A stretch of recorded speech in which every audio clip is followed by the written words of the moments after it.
Buenos días, mi nombre es José Tort y yo voy a estar trabajando con ustedes hoy para analizar lo que es la estructura del genoma humano. Vamos a dividir este tema en tres grandes partes. En la primera parte vamos a ver algunas definiciones y conceptos sobre genes y genomas. En la segunda vamos a ver la estructura del genoma humano, particularmente centrado en lo que son los genes y las familias génicas y su distribución.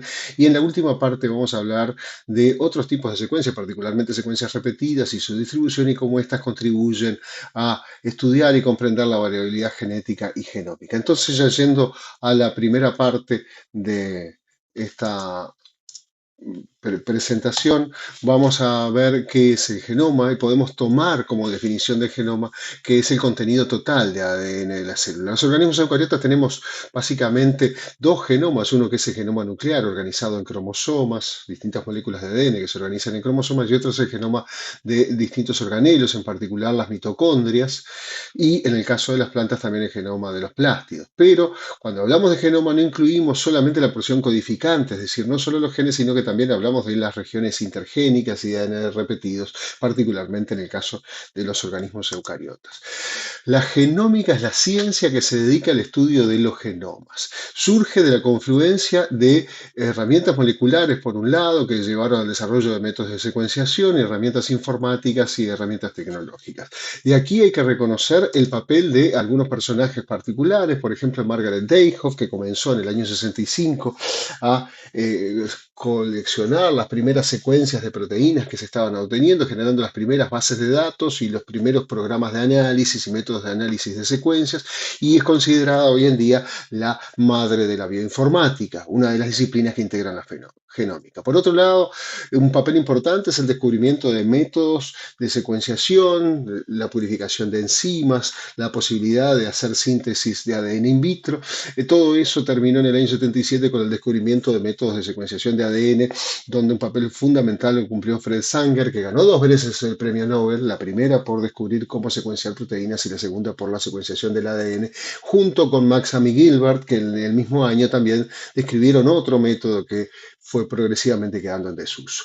Un tercer elemento importante de esta carrera es el poder generar herramientas automáticas que ayuden a analizar rápidamente secuencias de organismos, y eso fue lo que permitió completar genomas, y allí un papel fundamental lo cumplió Leroy Hood. Los objetivos de la genómica en particular tienen que ver con obtener la secuencia de todos los genes de un organismo, con comparar la estructura y contenido de genomas de estos distintos organismos y con establecer la ubicación cromosómica de los genes y analizar entonces la función de los genes.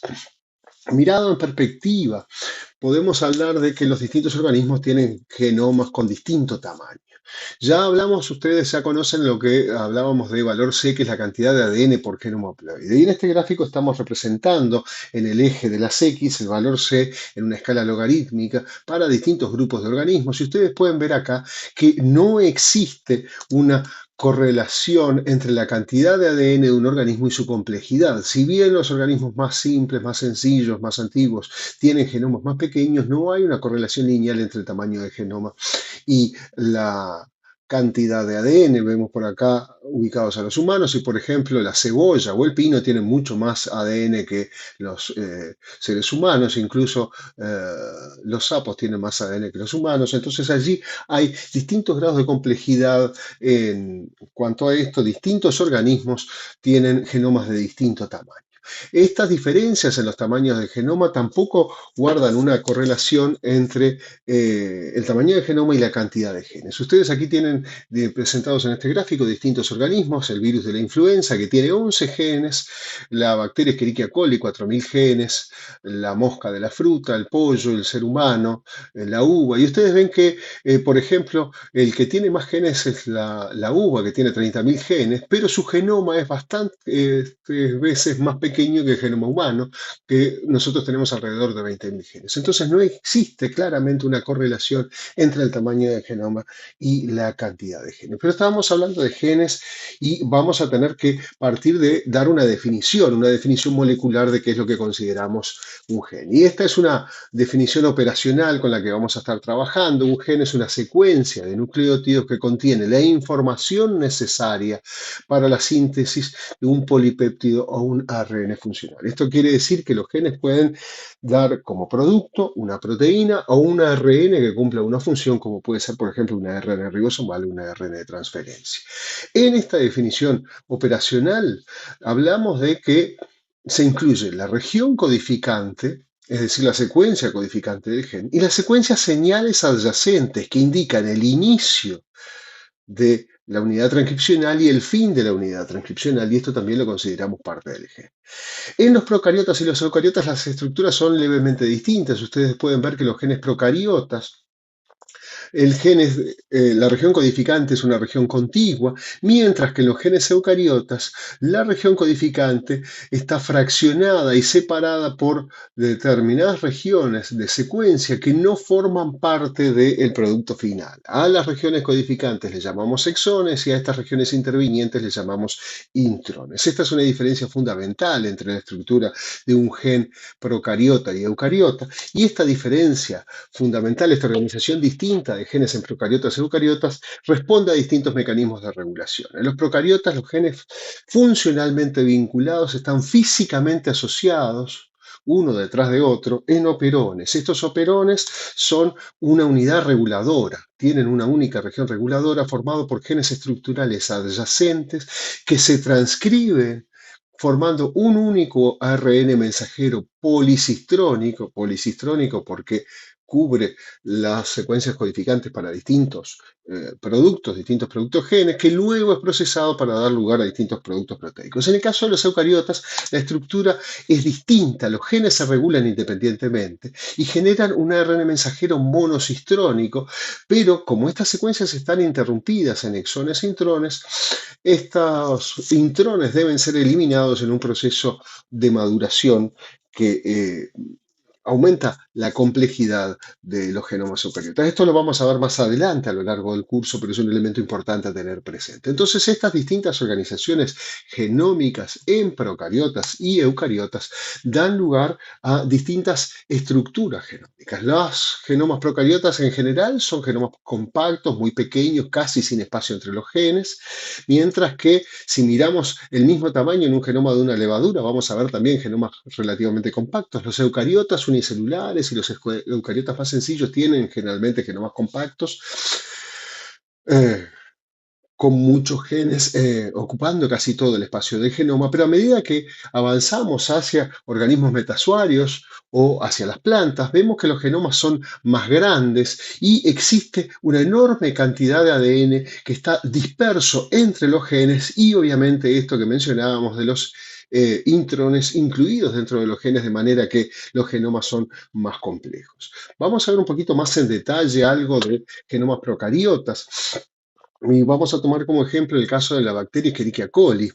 Esta es una micrografía electrónica que muestra la región del nucleoide, que es la región donde se ubica el cromosoma bacteriano. El cromosoma bacteriano es una molécula circular de doble cadena y las bacterias, además del cromosoma bacteriano, tienen plásmidos que son pequeños círculos de ADN que contienen información para algunas funciones, por ejemplo, la resistencia a antibióticos. En el cromosoma bacteriano hay genes pequeños, contiguos. Fíjense ustedes que el total del cromosoma de Escherichia coli son 4.642 kilobases, quiere decir que tiene alrededor de y tiene 4.600 genes que son cada una de estas barritas que aparecen representadas. Y aparecen representadas, ustedes ven, en dos colores, porque uno corresponde a los genes que están codificados en una de las hebras del ADN y otro los genes que están codificados en la otra hebra, es decir, en la complementaria. Genes pequeños, contiguos, decíamos, y si miramos una panorámica de una región de 50.000 pares de bases, es decir, 50 kilobases de genoma de Escherichia coli, esto es lo que vemos, una serie de genes uno al lado del otro, prácticamente sin espacio entre ellos. En el caso de los eucariotas, ya lo dijimos, nosotros tenemos dos genomas, un genoma nuclear, que en el caso del ser humano es un genoma muy grande, con 2 copias por célula diploide, con 46 moléculas lineales, que cada una de ellas forma los cromosomas, pero también tenemos un genoma en las mitocondrias, pequeño, de 16.000 pares de base, 2 a 10 copias por mitocondria, y también una molécula circular por su origen derivado de las bacterias. Pero el genoma nuclear de los vertebrados se organiza en cromosomas con forma, tamaño y cantidad de características. Si nosotros miramos acá, nosotros acá vemos, por ejemplo, un cariotipo característico que tiene 23 pares de cromosomas, cromosomas X e Y, y cualquiera de ustedes rápidamente podría decirme que estos se tratan de cromosomas humanos. Pero si miramos en detalle, vemos que la forma, tamaño y cantidad característica de los cromosomas es distinta, y esto corresponde a el genoma y los cromosomas de un ciervo pequeño, el muntjac chino, que tiene 46 cromosomas, igual que los seres humanos. Entonces, pero si ustedes miran en detalle, ven que la forma, las características de cada uno de estos cromosomas son diferentes. Entonces, la organización del genoma en distintas moléculas y distintas moléculas con características particulares que se pueden agrupar en distintos grupos, es independiente entonces del tamaño del genoma. Si nosotros miramos incluso dentro de los ancestros más cercanos al ser humano, nosotros vamos a ver que el humano moderno, todos nosotros tenemos 46 cromosomas, pero nuestros parientes más cercanos, las especies humanas hoy extintas, como son los denisovanos o el hombre de Neandertal, también tenían 46 cromosomas, y nuestros parientes vivos más cercanos, los grandes simios como el gorila, el chimpancé o el bonobo, tienen 48 cromosomas, y esto corresponde a algunas características que tienen que ver con la fusión de dos cromosomas que existían en los grandes simios a lo largo de la evolución del ancestro común de los humanos. Quiere decir entonces que las características del genoma y cómo se organizan cromosomas, estas grandes moléculas, es un elemento importante a tener en cuenta. Los genomas eucariotas, decimos, son grandes, repetidos y con baja densidad de genes. Si miramos a lo largo de un cromosoma, por ejemplo, en el cromosoma 1, vemos aquí un gráfico que muestra la frecuencia de genes a lo largo de este cromosoma. Si miramos una panorámica de un fragmento del genoma humano, vemos que aquí aparecen algunos genes con los exones pintaditos en verde, que ustedes ven que son más pequeños, los intrones en gris, y todas estas líneas de colores que aparecen aquí debajo, rosadas, amarillas, violetas, celestes, son distintos tipos de elementos repetidos que ustedes ven están dispersos entre los genes y aún dentro de los genes, particularmente en las regiones intrónicas. Entonces, esta es una característica particular de los genomas eucariotas, varios cromosomas lineales, genes dispersos y muchas secuencias repetidas intercaladas dentro de este genoma. Entonces, los genomas eucariotas son genomas complejos. ¿Cómo se estudia esa complejidad del genoma? Bueno, uno de los mecanismos de estudios que surgió mucho antes de que se conociera la secuenciación de los genomas fue el estudio de la cinética de reasociación de ADN, partiendo de algunas propiedades físico-químicas del ADN que ustedes ya estuvieron analizando previamente en los cursos anteriores.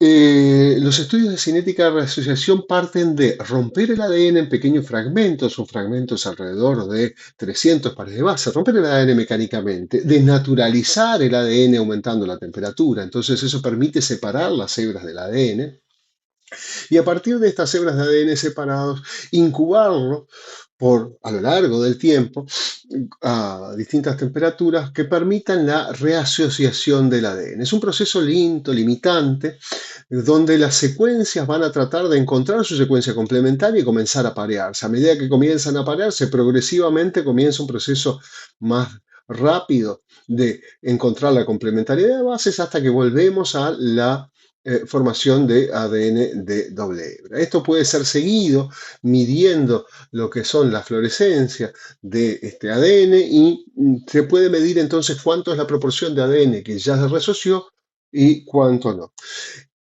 ¿Qué es lo que sucede? Si nosotros tenemos entonces secuencias, algunos fragmentos, algunas secuencias que están muchas veces repetidas en el genoma, obviamente la probabilidad de que cada una de estas hebras de ADN que aparecen por aquí encuentre su hebra complementaria, si estas secuencias están repetidas 10.000 veces, va a ser mucho mayor. Es decir, la probabilidad de que las secuencias repetidas se reasocien es mucho mayor.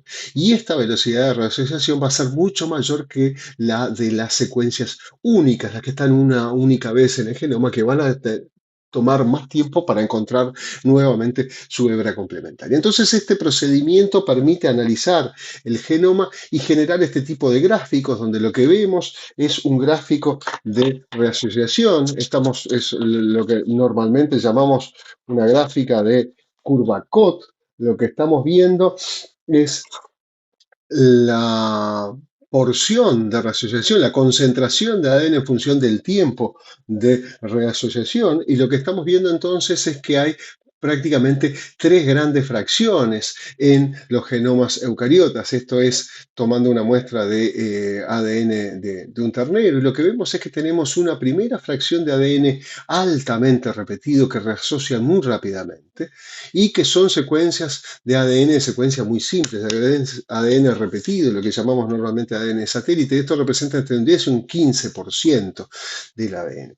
A partir de allí tenemos un ADN moderadamente repetido, que aparece por aquí, que representa entre un 15 y un 40% del genoma, dependiendo de las especies, y finalmente un ADN de copia única, que representa la mitad o hasta el 75% en otras especies del ADN. En el caso de los humanos esto es más o menos la mitad, que contiene la mayoría de los genes codificantes para proteínas. Entonces, desde esta perspectiva, nosotros podemos entender que